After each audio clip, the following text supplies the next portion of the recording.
কোরআনুল কারীম আল্লাহ তাআলা বলছেন, ইয়াউমা লা ইয়ানফাউ মালুন ওয়ালা বানুন ইল্লা মান আতাল্লাহা বিকলবিন সালিম। আল্লাহ তাআলা বলছেন, সেদিন কোন সম্পদ, কোন সন্তান সন্ততি কোনো কাজে আসবে না, উপকারে আসবে না। সেদিন কোন দিন? কোন দিন? কিয়ামতের দিন, ডে অফ জাজমেন্ট, বিচার দিবস। এই বিচার দিনে কারো কোনো ধন সম্পদ, সন্তান সন্ততি কোনো উপকারে আসবে? আসবে কোনো উপকারে? আসবে না। কিন্তু একটা জিনিস উপকারে আসবে। আল্লাহ বলছেন, ইল্লা মান আতাল্লাহা বিকলবিন সালিম। তবে যে ব্যক্তি পরিচ্ছন্ন আত্মা নিয়ে, পবিত্র মন নিয়ে যে ব্যক্তি আসবে, সে মুক্তি পেয়ে যাবে। আম্মা বা'দু ফাকাদ ক্বালা আল্লাহু তাআলা ফি কালামিহিল মাজিদ ওয়া ফি ফুরকানিহিল হামিদ। আউযু বিল্লাহি মিনাশ শাইতানির রাজীম।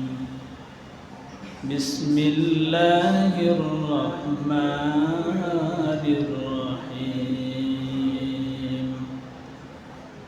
ইয়াউমা লা ইয়ানফাউ মালুন ওয়ালা বানুন ইল্লা মান আতাল্লাহা বিকলবিন সালিম। وقال رسول الله صلى الله عليه وسلم إن الله لا ينظر إلى صوركم وأموالكم ولكن ينظر إلى قلوبكم وأعمالكم صدق الله العظيم وصدق رسوله النبي الكريم। আলহামদুলিল্লাহ, মহান রব্বে কারিমের দরবারে শুকরিয়া জ্ঞাপন করছি যে মহান রব আমাদেরকে জুমার নামাজ আদায়ের জন্য আগে আগে এসে আলোচনায় শামিল হওয়ার তৌফিক দান করেছেন। এজন্য আমরা দিল থেকে শুকরিয়া আদায় করি, আলহামদুলিল্লাহ। আজকে আমি যে বিষয়ে আলোচনা করার চিন্তা ভাবনা করছি সেটা হচ্ছে মানুষের শরীরের সবচেয়ে দামি যে অঙ্গ, এর চেয়ে দামি অঙ্গ আর হয় না মানুষের শরীরে। শরীরের সবচেয়ে দামি অঙ্গটা নিয়ে কথা বলবো। এই অঙ্গটাকে কিভাবে সুস্থ রাখা যায়, কিভাবে সতেজ রাখা যায়, এই অঙ্গটার পরিচয় কি, সুস্থ সতেজ রাখার গুরুত্ব কতটা, এ নিয়ে আজকে আলোচনা করবো ইনশাআল্লাহ। এই গুরুত্বপূর্ণ অঙ্গটার নাম কি আপনারা বলতে পারবেন? চেষ্টা করেন দেখি। এই মানুষের শরীরের সবচেয়ে গুরুত্বপূর্ণ অঙ্গ কোনটা?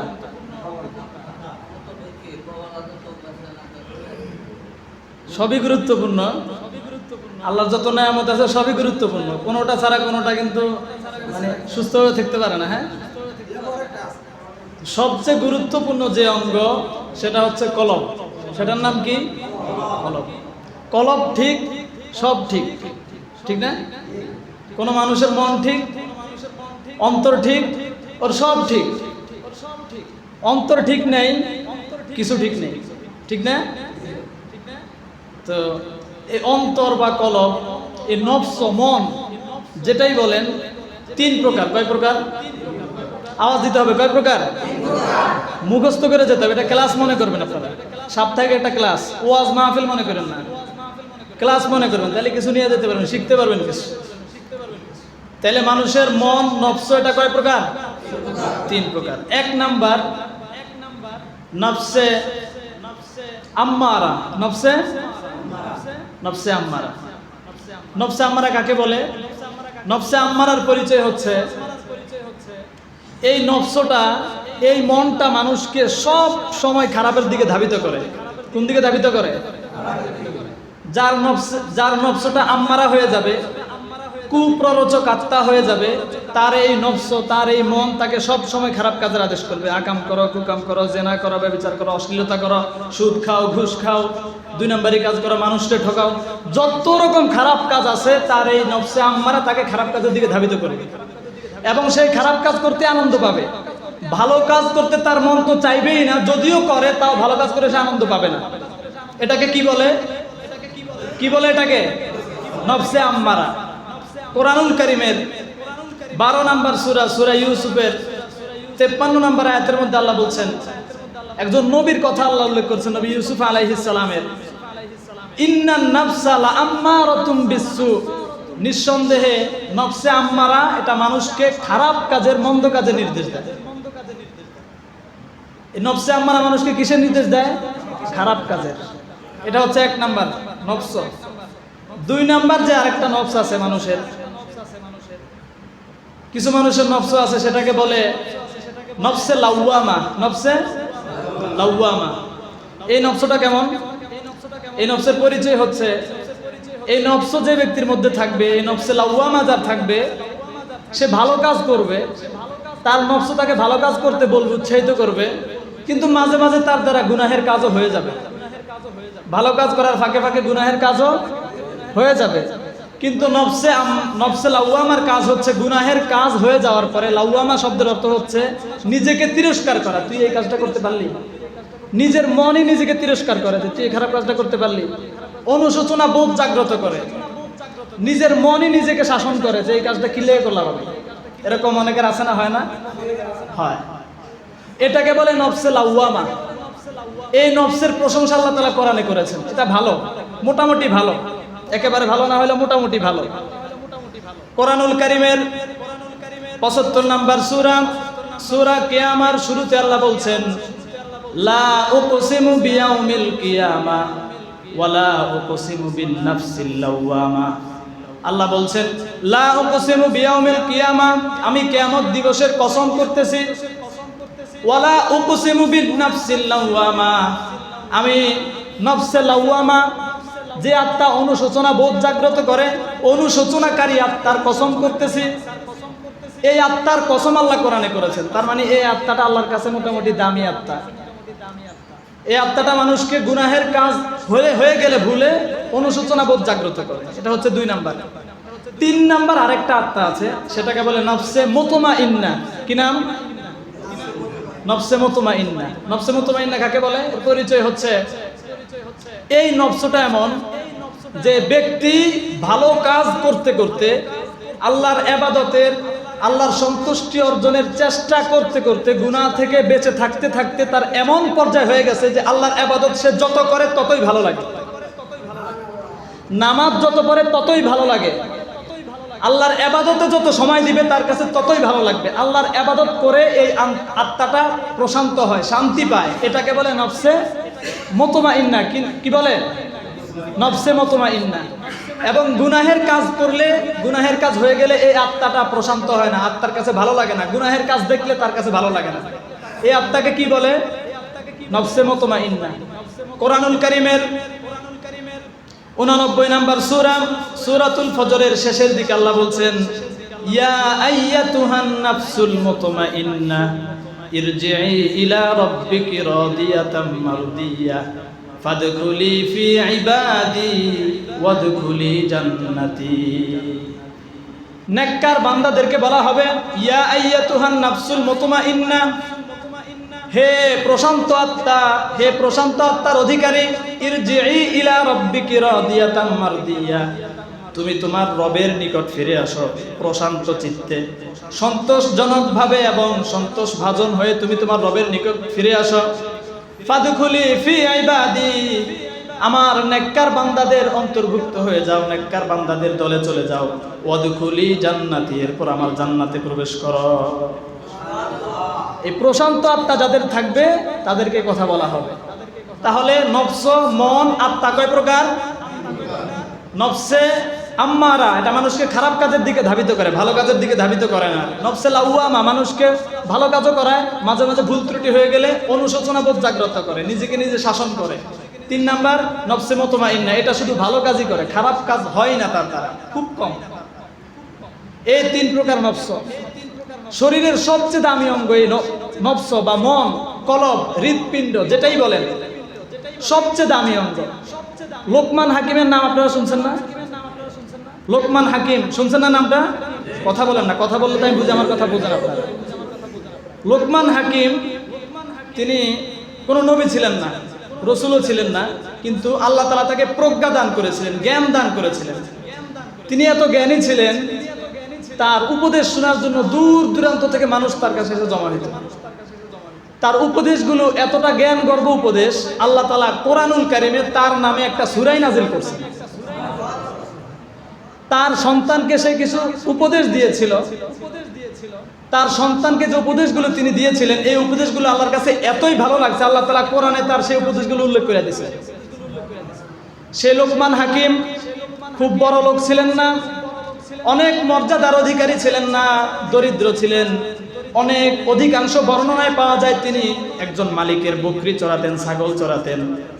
ছাগল চড়িয়ে সন্ধ্যাবেলায় যখন তিনি ঘরে আসতেন, বাড়িতে আসতেন, যখন কাজকর্ম শেষ হয়ে যেত, দূর দূরান্ত থেকে লোকজন তার কাছে এসে জমা হতো উপদেশ শোনার জন্য, জ্ঞান গর্ভ আলোচনা শোনার জন্য। দূর দূরান্ত থেকে মানুষ তার কাছে আসতো, তিনি মানুষকে উপদেশ দিতেন, অনেক প্রজ্ঞাপূর্ণ কথা বলতেন। এই লোকমান হাকিমের ব্যাপারে যখন তার মালিক জানতে পারলো, যে মালিকের ছাগল তিনি চড়াতেন, মালিক যখন জানতে পারলো, দূর দূরান্ত থেকে লোকজন, আমার যে চাকর, আমার যে গোলাম, তার কাছে আসে।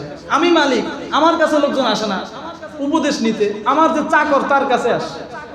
মালিক অবাক যে আমার এই চাকরের মধ্যে কি আছে, সে আমার ছাগল চড়ায়, তার মধ্যে কি আছে। পরীক্ষা করার জন্য মালিক লোকমান হাকিমকে ডাক দিল, ডাক দিয়ে বলছে, লোকমান, তোমার মধ্যে কি আছে আমি পরীক্ষা করতে চাই। এই যে এখানে ছাগল আছে, একটা ছাগল আনবা, একটা ছাগল নিয়ে ছাগলটা জবাই করবা। জবাই করার পরে ছাগলের মধ্যে সবচেয়ে দামি যে অংশটা আছে, সবচেয়ে দামি যে অঙ্গ আছে, এটা বের করে নিয়ে আসবা। লোকমান হাকিম তার মনিবের কথা অনুযায়ী একটা ছাগল জবাই করে ছাগলের মধ্য থেকে তার যে হৃৎপিণ্ড ছিল, কলব ছিল, এই কলবটা বের করে নিয়ে মালিকের কাছে গিয়ে বলল, এটা শরীরের সবচেয়ে দামি অঙ্গ, এটা সবচেয়ে দামি। লোকমান হাকিমের মনিব এবার বলল, লোকমান, আরেকটা বকরি নাও এখান থেকে। ওই বকরিটা নিয়ে ওই ছাগলের মধ্যে সবচেয়ে নিকৃষ্ট যে অঙ্গ আছে, সবচেয়ে খারাপ যে অঙ্গ, ওটা নিয়ে আসো। লোকমান হাকিম এবার আরেকটা বকরি জবাই করে তার মধ্য থেকে সেই আগে যে ছাগল থেকে হৃৎপিণ্ড এনেছিল, পরের সেই ছাগল থেকেও হৃৎপিণ্ডটা নিয়ে আসছে, কলবটা নিয়ে আসছে, না বলছে এটা সবচেয়ে খারাপ অঙ্গ। মালিক অবাক হয়ে গেল। আগের বার বললাম ভালো অঙ্গটা আনতে, তুমি যে জিনিসটা আনছো, পরের বার বলছি খারাপ অঙ্গটা আনতে। সব আগে যেটা আনছো পরেও সেটা আনছো, একই জিনিস, ভালো হয় কেমনে আবার খারাপ হয় কেমনে? মালিক বুঝতে পারে না। লোকমান হাকিম বলে, মালিক, আপনি বলছেন সবচেয়ে ভালো জিনিস আনতে, আমি হৃৎপিণ্ড কলব নিয়ে আসছি। আমি জানি, আমি নিজেকে খুব জ্ঞানী মনে করি না, কিন্তু আমি আমার সাধারণ জ্ঞান দিয়ে বুঝতে পেরেছি। আমি মনে করি কোন শরীরের মধ্যে যে কলব থাকে, হৃৎপিণ্ড থাকে, মন থাকে, এই মনটা যদি কারো ভালো হয়ে যায়, হৃৎপিণ্ডটা যদি কারো ভালো হয়ে যায়, তাহলে সে ওই মানুষটা পুরো ভালো হয়ে যায়। হৃৎপিণ্ড, মন, অন্তর যদি কারো ভালো হয়ে যায়, তাহলে ওই অন্তর তাকে ভালো কাজের দিকে ধাবিত করবে। মন যদি ভালো হয়, মন তাকে ভালো কাজ করাবে, ভালো কাজ করতে মন চাইবে। এরপরে কোনো মানুষের এই হৃৎপিণ্ড একই জিনিস, এটা যদি খারাপ হয়ে যায়, তাহলে এই হৃৎপিণ্ড তাকে খারাপ কাজের দিকে উদ্বুদ্ধ করবে, খারাপ কাজ করাবে। এজন্য এটাই সবচেয়ে দামি। এটা যদি ভালো হয়ে যায়, তাহলে এটা সবচেয়ে দামি অঙ্গ। এটা যদি খারাপ হয়ে যায়, নষ্ট হয়ে যায়, এটা সবচেয়ে খারাপ, এটা সবচেয়ে নষ্ট। লোকমান হাকিম, আল্লাহর নবী পৃথিবীতে আসার হাজার হাজার বছর আগের ঘটনা এটা। লোকমান হাকিমের মৃত্যুর 1000 বছর পরে আল্লাহর নবী পৃথিবীতে আসলেন। আল্লাহর নবী পৃথিবীতে এসে লোকমান হাকিমের এই কথাটারই সত্যায়ন করেছেন। আল্লাহর নবী সাল্লাল্লাহু আলাইহি ওয়াসাল্লাম বলেছেন, হাদিসটি বুখারী, মুসলিম সহ বিখ্যাত অনেকগুলো হাদিস গ্রন্থের মধ্যে এসেছে। আল্লাহর নবী সাল্লাল্লাহু আলাইহি ওয়াসাল্লাম বলেছেন, ইন্না ফিল জাসাদি মুদগা, নিঃসন্দেহে মানুষের শরীরের মধ্যে এমন একটা অঙ্গ আছে, ইদা সলাহাত সলাহাল জাসাদু কুল্লু, ওই অঙ্গটা যদি ভালো হয়ে যায়, তাহলে মানুষের পুরো শরীরটা ভালো হয়ে যায়। ওয়া ইদা ফাসাদাত ফাসাদাল জাসাদু কুল্লু, ওই অঙ্গটা যদি খারাপ হয়ে যায়, তাহলে মানুষের পুরো শরীরটা খারাপ হয়ে যায়। আল্লাহ নবী বলছেন, আলা ওয়াহিয়াল কলব, জেনে রাখো ওই অঙ্গটার নাম হচ্ছে কলব, হৃৎপিণ্ড। এটা যদি ভালো হয় সব ভালো, এটা খারাপ সব খারাপ। এই হৃৎপিণ্ড অনেক দামি, শরীরের সবচেয়ে দামি অঙ্গ এটা, এবং আল্লাহ তাআলার কাছে এটার দাম অনেক বেশি। কোরআনুল কারীমে আল্লাহ তাআলা বলছেন, ইয়াউমা লা ইয়ানফাউ মালু ওয়ালা বানুন ইল্লা মান আতাল্লাহা বিকলবিন সালিম। আল্লাহ তাআলা বলছেন, সেদিন কোন সম্পদ, কোন সন্তান সন্ততি কোনো কাজে আসবে না, উপকারে আসবে না। সেদিন কোন দিন? কোন দিন? কিয়ামতের দিন, ডে অফ জাজমেন্ট, বিচার দিবস। এই বিচার দিনে কারো কোনো ধন সম্পদ, সন্তান সন্ততি কোনো উপকারে আসবে? আসবে কোনো উপকারে? আসবে না। কিন্তু একটা জিনিস উপকারে আসবে। আল্লাহ বলছেন ইল্লা মান আতাল্লাহা বিকলবিন সালিম, তবে যে ব্যক্তি পরিচ্ছন্ন আত্মা নিয়ে, পবিত্র মন নিয়ে যে ব্যক্তি আসবে, সে মুক্তি পেয়ে যাবে। কোনো কিছু কাজে আসবে না। কাজে আসবে কি? পরিচ্ছন্ন অন্তর, সাদা অন্তর। তার মন যদি ভালো হয়, অন্তর যদি পবিত্র থাকে, তাহলে সেদিন সে মুক্তি পেয়ে যাবে। আল্লাহর কাছে এই পবিত্র অন্তরের দাম কম না বেশি? আল্লাহ নবী সাল্লাল্লাহু আলাইহি সাল্লাম হাদিসে বলছেন, মুসলিম শরীফের হাদিস, আল্লাহ নবী সাল্লাল্লাহু আলাইহি ওয়াসাল্লাম বলছেন ইন্নাল্লাহা লা ইয়ানজুরু ইলা সুওয়ারিকুম ওয়া আমওয়ালিকুম, নিঃসন্দেহে আল্লাহ তাআলা মানুষের চেহারা দেখেন না। কোন মানুষটা কত সুন্দর, কোন মানুষটা লম্বা, কোন মানুষটা খাটো, কোন মানুষটা টাকাওয়ালা পয়সাওয়ালা, এগুলো আল্লাহ তাআলা দেখেন না। আল্লাহ তাআলা মানুষের ধন সম্পদ দেখেন না। ওয়ালাকিন ইয়ানজুরু ইলা কুলুবিকুম ওয়া আমালিকুম, নিঃসন্দেহে আল্লাহ মানুষের যে জিনিসটা দেখেন সেটা হচ্ছে মানুষের অন্তর এবং মানুষের আমল। দুইটা জিনিস আল্লাহ দেখবেন। ওয়ালাকিন ইয়ানজুরু ইলা কুলুবিকুম ওয়া আমালিকুম, কিন্তু আল্লাহ তাআলা মানুষের দুইটা জিনিস দেখবেন, একটা হচ্ছে কলব, অন্তর, আর একটা হচ্ছে কি? আমল। এই দুইটা জিনিস কিয়ামতের দিন আল্লাহ মানুষের দেখবেন। কার টাকা পয়সা কত ছিল, কার সন্তান, কার দল বল কত ছিল, এগুলো আল্লাহ দেখবেন না। এগুলোর দিকে আল্লাহ কোনো ভ্রুক্ষেপ করবেন না। আল্লাহ দেখবেন দুইটা জিনিস, অন্তর এবং আমল। এই দুইটা জিনিস যার ঠিক থাকবে সে নাজাত পেয়ে যাবে। এই কলব অনেক গুরুত্বপূর্ণ, অনেক দামি, শরীরের সবচেয়ে দামি অঙ্গ এটা। আল্লাহর কাছে এটার গুরুত্ব অনেক বেশি। যে জিনিসটা সবচেয়ে দামি, যেটা যত দামি, ওটার দিকে মানুষের গুরুত্ব তত কম থাকে না বেশি থাকে? আমি যদি 30,000 টাকা দিয়ে একটা মোবাইল কিনি, 50-60,000 টাকা দিয়ে মোবাইল কিনি, ওই মোবাইলটার যত্ন যে পরিমাণ করবো, একটা বাটন ফোনের যত্ন পরিমাণ করবো না। আমি যদি 8-10 লাখ টাকা দিয়ে একটা গাড়ি কিনি আর একটা সাইকেল কিনি, সাইকেলের যত্ন আর গাড়ির যত্ন কি এক হবে? যেটা যত দামি তার যত্নটা ততটা বেশি হবে। এই কলব সবচেয়ে দামি, এটার যত্ন কি সবচেয়ে কম না বেশি? এই কলবেরও রোগ হয়। মানুষের শরীরে যেমন রোগ হয়, রোগ ব্যাধি দুই প্রকার। কয় প্রকার? কিছু রোগ আছে শারীরিক, পেট ব্যথা, মাথা ব্যথা, গ্যাস্ট্রিক, আলসার, ক্যান্সার, যত রোগ আছে এগুলো শারীরিক। শারীরিক রোগের চিকিৎসা ডাক্তাররা করে, হাসপাতাল আছে, ডাক্তাররা আছে, তারা এই শারীরিক রোগের চিকিৎসা করে, ট্রিটমেন্ট দেয়, প্রেসক্রিপশন লিখে দেয়, পরামর্শ দেয়, সাজেশন দেয়, এই রোগ হলে এই করতে হবে, এই রোগ হলে এইটা বর্জন করতে হবে। আরেক প্রকার রোগ আছে, সেটা হচ্ছে রুহানি রোগ বা আত্মার ব্যাধি। কি রোগ? রুহানি রোগ, আত্মার ব্যাধি, আত্মার রোগ। এই রোগটা দেখা যায় না। পেট ব্যথা, মাথা ব্যথা, গ্যাস্ট্রিক, তারপরে ফোড়া, চুলকানি, এগুলো যেমন দেখা যায়, আত্মার রোগটা তেমন দেখা যায় না, দেখা গেলেও কম, খুব আলামত কম। আত্মার রোগ এগুলো কি? হিংসা, অহংকার, মুনাফিকি, তারপরে গীবত করা, এগুলো হচ্ছে আত্মার রোগ, মনের রোগ। আপনি যদি শারীরিক রোগের চিকিৎসা না করেন, দেখেন আত্মার রোগের, শারীরিক রোগের চেয়ে আত্মার রোগটা অত্যন্ত মারাত্মক। শারীরিক রোগের চেয়ে কলবের যে রোগ, এটা খুবই ডেঞ্জারাস। আপনি শারীরিক রোগের চিকিৎসা যদি না করেন, আপনার শরীরে জ্বর হয়েছে, চিকিৎসা করলেন না, গ্যাস্ট্রিক হয়েছে, চিকিৎসা করলেন না, চিকিৎসা না করতে আপনার রোগটা বাড়তে বাড়তে বাড়তে সর্বোচ্চ আপনার মৃত্যু হয়ে যাবে। সর্বোচ্চ কি হবে? আপনি মরে গেলেন, শেষ। কিন্তু আত্মার যে রোগ, আপনার মনের মধ্যে নেফাকি আছে, অহংকার আছে, এই রোগের চিকিৎসা আপনি করলেন না, এক পর্যায়ে কি হবে? এই রোগ নিয়ে যদি আপনি মারা যান, আপনি জান্নাত তো পাবেনই না, জাহান্নামের সবচেয়ে তলদেশে চলে যাবেন। তাহলে শারীরিক রোগের চেয়ে আত্মার রোগের চিকিৎসা করাটা কম গুরুত্বপূর্ণ না বেশি গুরুত্বপূর্ণ? এখন রোগের চিকিৎসা করতে হলে তো রোগটাকে নিরূপণ করতে হবে, রোগটা চিনতে হবে যেটা কোন রোগ, আমার মধ্যে কোন রোগটা আছে। কি বলেন? এখন এই চিকিৎসা, এই রোগ যদি বের করতে যাই, এখন থেকে যদি শুরু করি, এশার পার হইয়া আসর, মাগরিব, এশা পার হইয়া ফজর হয়ে যাবে, রোগ নিরূপণ করতে আর চিকিৎসা শেষ হবে না।